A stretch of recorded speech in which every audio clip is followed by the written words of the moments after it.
গাজাকে ধরাশায়ী করার পর ইসরায়েল এবার আদা জল খেয়ে নেমেছিল ইরানকে পথে বসাতে। চলমান সংঘাতকে তাই বাঁচা মরা লড়াই হিসেবেই দেখছে উভয় দেশ। এরই মধ্যে সামনে আসে এক চাঞ্চল্যকর তথ্য।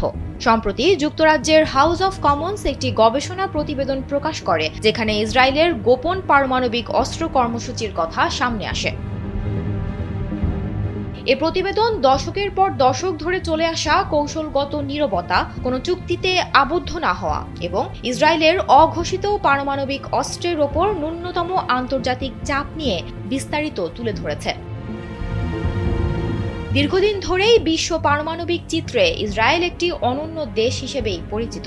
যমুনা ইলেকট্রনিক্স ঈদে ডাবল খুশি অফার সিজন 3, যে কোনো পণ্য কিনলেই পাচ্ছেন নিশ্চিত ঈদ উপহার। ধারণা করা হয় তাদের কাছে পারমাণবিক অস্ত্র রয়েছে, কিন্তু তারা এর অস্তিত্ব স্বীকার বা অস্বীকার কোনোটাই করেনি। Stockholm international piece research institute SIPRI এর অনুমান অনুযায়ী ইসরায়েলের কাছে ৮০ থেকে ৯০টি ওয়ারহেড রয়েছে এবং ২০০টি পর্যন্ত ওয়ারহেডের জন্য বিভিন্ন উপাদান মজুত করা আছে। ১৯৫০-এর দশকে ফরাসির সহায়তায় নির্মিত এই স্থাপনা জনসম্মুখে বেসামরিক চুল্লি বলে পরিচিত হলেও মনে করা হয় এটি ১০০টিরও বেশি পারমাণবিক ওয়ারহেডের জন্য যথেষ্ট প্লুটোনিয়াম উৎপাদন করেছে।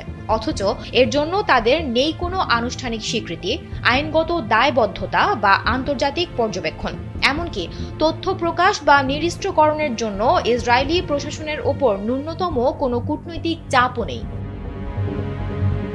কৃত্রিম দেয়াল ও গোপন এলিভেটরের মাধ্যমে আন্তর্জাতিক ও আমেরিকান পরিদর্শকদের ইসরায়েল কিভাবে বিভ্রান্ত করে তাও এই প্রতিবেদনে উল্লেখ করা হয়েছে। তাদেরকে বোঝানো হয়েছিল পরমাণু কর্মসূচির উদ্দেশ্য কতটা শান্তিপূর্ণ। ইসরায়েলের গোপন পরমাণু কর্মসূচির কেন্দ্রে ছিল ডিমোনা পারমাণবিক চুল্লি। ১৯৮৬ সালে ডিমোনার টেকনিশিয়ান মর্দেচাই ভানুনু ইসরায়েলের পারমাণবিক গোপনীয়তার মুখোশ খুলে দেয়। দ্য সানডে টাইমসকে দেয়া তার তথ্য ও ছবি ইসরায়েলের পারমাণবিক সক্ষমতা সম্পর্কে সবচেয়ে বিস্তারিত প্রমাণ। পরবর্তীতে মোসাদ এজেন্টরা তাকে অপহরণ করে ইসরায়েলে নিয়ে যায় এবং ১৮ বছরের কারাদণ্ড দেয়, যা আন্তর্জাতিক নিন্দাও কুড়ায়। আশ্চর্যজনকভাবে ব্যাপক প্রমাণ থাকা সত্ত্বেও ইসরায়েল পশ্চিমা মিত্রদের কাছ থেকে খুব কম চাপের সম্মুখীন হয়েছে। ভারত, পাকিস্তান বা উত্তর কোরিয়ার মতো দেশগুলোর ওপর কঠোর যাচাই বাছাই বা নিষেধাজ্ঞা থাকলেও ইসরায়েলের ক্ষেত্রে তা ব্যতিক্রম।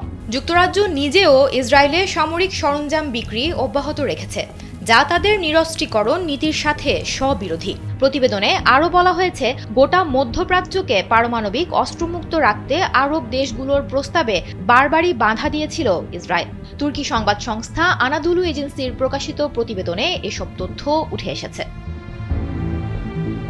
সুমনা মুস্তফা, কালবেলা।